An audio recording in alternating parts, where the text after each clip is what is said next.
Hello, welcome to EDFGC5809, Teacher as a Professional, and this week we're looking at teachers as researchers and why should research be part of teaching. This week's focus is for you to consider and reflect on the ways in which ongoing professional learning as a teacher and teacher research actually enable teachers to respond to the challenges facing the profession. And you should be able to provide an example of action research based on your own practice by the end of this, hopefully. So let's jump straight in. When you signed up to become a teacher, you might not have realised that you actually signed up to be a researcher as well, but you did. And I want you to kind of think of what is your perception of research? How would you define research? Some of you may have quite an advanced understanding, some of you perhaps not so much. But just for your own sake, do it fairly quickly. You might want to pause this slide before, and then you write it down and then move on.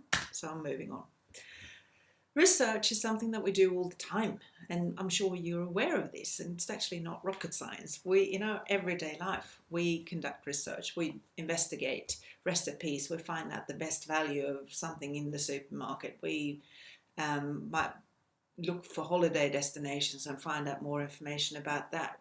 There might be problems that we want to overcome as part of our learning something new on the computer, and we might Google it and find out. But there's always a reason why we do something. We don't just do it for no reason. There's a need in our life, and it's something that we are seeking information about. We consider whether we trust the resources that we come across, or whether they're somewhat dodgy. If it's something peer-reviewed or something reputable, then we might have more trust. And we also consider whether the information we come across actually is fit for the purposes that we're seeking it for. So there's a critical element of critical thinking involved in this as well.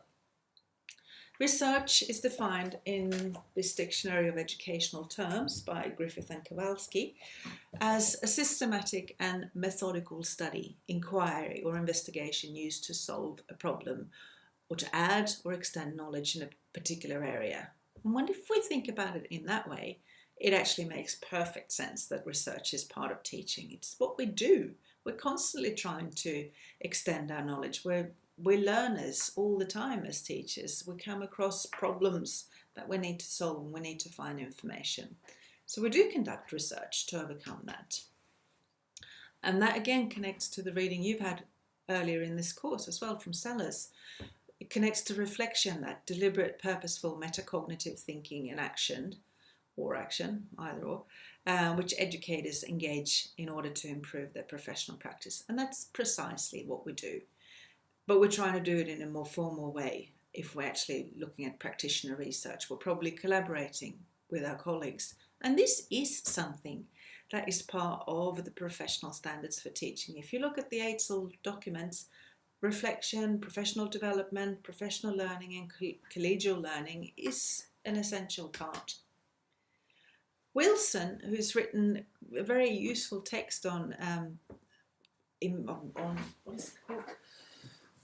School-based research, a guide for education students, which is particularly if you're going on to one of the research subjects in this course, this is an excellent book, but it's actually a useful book anyway.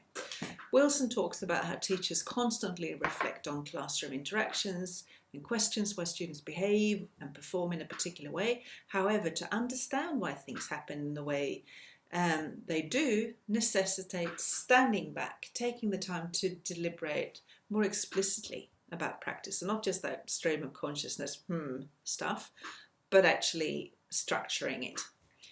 So this requires the conscious management of thinking and activity through setting aside time to learn about theories, to inform your understanding, and codified explicit knowledge to engage. That's where we look at literature, where we look at journal articles, research findings, reports, and so on, to have some sort of theoretical construct, which actually fits in with the idea of a learning philosophy as well. That we engage in activities and make explicit tacit knowledge. We justify and we develop new knowledge. And that's really essential, because just like you wouldn't take any advice that you come across on the internet, you don't do that in respect to your teaching either. You consider your context. You consider your students, you consider who you are as you're as a teacher. And that's again where your philosophy and your theoretical, where you sit, is important, because that helps us justify and develop our new knowledge. We're guided by those values, and we subject new ideas to the critical scrutiny of other practitioners, which is again where that collaborative aspect fits in. We have conversations with our colleagues. We might do a formal professional development over a number of sessions where we collaborate with other practitioners to try new ideas. Stringer, or Ernie Stringer, is a scholar who talks a lot about action research, and he talks about the cycle. You know how Wilson is talking about that methodical approach? Well, his structure for this, his model for action research, is to look. So we see something, we notice something in our practice, we might find that there's something with the student that makes us question, so it makes us think, and then we act, we try something, and then we don't just end it there. This is a continuous journey. So after we've tried something, it takes a little while, we look again, we think, and we act. So it's a continuous journey. It's a lifelong learning cycle, if you like, and that's what we do as practitioner researchers and as teachers as well. We evaluate before we go on to the next step. We collect evidence that informs us. Wilson also talks about the conscious management of thinking, and we could actually do that in an action research cycle like the one I just showed you. And it's in this conscious management, we do draw on theory. We don't just look at actions that happen or really anecdotal evidence. We actually need some grounding there as well, because we need that in order to process and critically think about whatever findings they're talking about, or whatever these people's experiences have been, whether this actually relates to what we are facing as practitioners. So it does build on explicit knowledge and theory. It does require us to engage in activities to articulate and make knowledge understood. So we review literature for key ideas that inform our understanding. We critically examine how others have gone about investigating a similar issue or a similar problem that another school might face. What have they done? We justify and develop that new knowledge, which includes actually making it explicit how we've investigated, what has generated our understanding in the first place. And we try new things. We get feedback from our colleagues as well as we undertake peer review of our practice, whether this is in a formal professional development structure or whether it's an informal conversation that we have. There's some interesting documents, if you follow this link from the EITSOL to the EITSOL website, about professional conversations. Helen Timperley, who's a scholar from New Zealand, who's very prominent and who's worked a lot with John Hattie, has developed a whole lot of literature around professional conversations that teachers have, and that informal and formal dialogue that occurs between education professionals. You can see all those different professionals. And what do we talk about professionally? Where do these conversations happen? When do they happen? What are the conditions that are needed to make them really effective? And really, what's the impact that they can have on developing teacher expertise and improving student outcomes, which is obviously what's really interesting, particularly from an EITSOL point of view. That's the nature, that's the core of their business. And I've taken these pretty much straight from the website, so I haven't put this is a cut and paste job, if you like. So EITSOL, the Australian Institute of Teaching and Student Teaching, whatever this is, learning, school leadership is what it stands for, commissioned Professor Helen Timperley to undertake this study of professional conversations and improvement-focused feedback literature, to draw together understandings again, that conceptual idea of actually using a formal process to generate new understandings and a methodical approach. So she looked at literature, what the literature said about why we do this and what sort of conversations we have and what's the impact. the review looked at professional conversations that achieved real changes in teaching practice. So something measurable, something improved in respect to improved student outcomes, better solutions to problems, or develop new practice, which are obviously all really important parts of our learning, our role as professionals. And the evidence supported really kind of 3 focal points. So all the evidence that she gathered kind of generated these 3 key understandings. One of it was the interpretation and the use of evidence. That was a key thing, that these conversations were used for moderation purposes, to learn from each other, to have a shared understanding, if you like, to observe and improve feedback, or use feedback in conversations for these purposes, and also to solve problems and develop new practices. And out of these 3, possibly the third one's the most relevant to this week's focal point for this course. She found that there was a real problem-solving culture, and that's what the studies, all the literature she came across, found, that this actually developed agency and responsibility in the teachers, which is essential. And again, another reason why the idea of conducting research is actually a really important part of teaching. She found that there was a shift in attributions about courses of low achievement or difficulties that students experience. So rather than kind of attributing that to home life or to all these different things, which are real reasons, but rather than kind of going, oh, it's very difficult, I can't do very much, they actually looked at, okay, that might be so, but what can we do as teachers, which is obviously really essential, again, from a professional perspective. So instead of viewing the problems as residing with students, teachers actually focus on their own interactions with those students and how they taught them. And this allowed the teachers to take ownership of the problem and develop collective responsibility for making a difference. And that's exactly what teacher research and the idea of practitioner research is about, that shared understanding.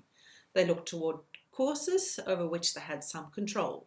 So not just all those external things, but what they actually could make a difference in. And in doing so, the teachers became more motivated and to take the risk to examine their own practice and the interests in improving student outcomes, which is really, really powerful. And I want you to keep this in mind as you view preferably all, but certainly one of the video clips from the Schools World TV, because that's precisely what is kind of mirrored and illustrated in those clips, the idea of teachers taking charge and actually generating something meaningful. Also, new practices were developed because all professionals experience problems, and as teachers we certainly do.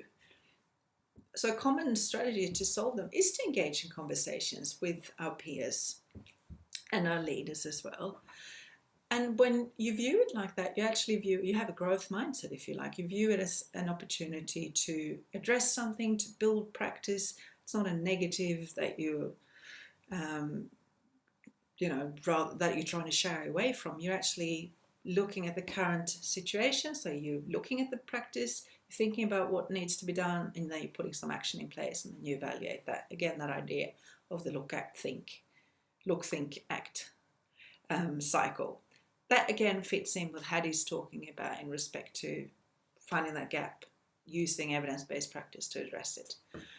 New practice is typically a solution to an existing problem, and by focusing on the analysis of conversations in those circumstances, we actually get quite a strong barometer of the group's collective capacity to support professional learning and stimulate instructional improvement.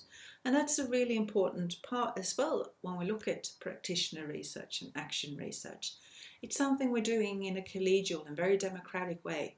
So it's not something that just one person is involved in. Just like as a teacher, you don't really work by yourself. It's a rare thing if you find yourself in those situations. We do work as colleagues, in teams, we collaborate. And that's the whole idea again with action research. That's something that we're all sharing. We're generating knowledge that's relevant for where we find ourselves. Now, I want you to view this TV clip. It's been up there on your Moodle site from even before the term started, but definitely take the time. There are 3 case studies in this video clip. It goes for about half an hour or so, but it's really well worth viewing, actually. It's quite interesting. And we're looking at How Action Research. It's a UK-based TV clip, but it's good, where teachers assess teaching and learning to improve both the teacher and student learning, and the whole school video for primary. So it's both actually for primary and secondary teachers, because there's, depending on the cases, you will see some examples. They're quite powerful stories. So I would certainly encourage you to see all 3 of them. But if nothing else, at least view one of them. And then I want you to put up some of your thinking on this week's forum. So what are some of the examples you might find similar, or similarities that you've come across in your previous placements to what you see in the video clips, or an example of something that you could actually investigate as part of your practice in respect to that look, think, act cycle. You can also you can share an example of a professional conversation that you have had and how that relates to Timberley's work. So those are your tasks for this week's forum. I know that you're busily collaborating again on thinking about some of your, or what you're going to be talking about in your presentations in respect to powerful ideas and teachers' practice. So that's it for this week. Thank you very much. Oh, actually, I should say one thing. There's also some really good discussion questions on the 8 SOL standards that you can have a think about. You don't have to do it now. I'm just alerting you to the fact that they are there. When you look at the illustrations, there are also some discussion questions. That's it. Thank you very much. Now let's stop that.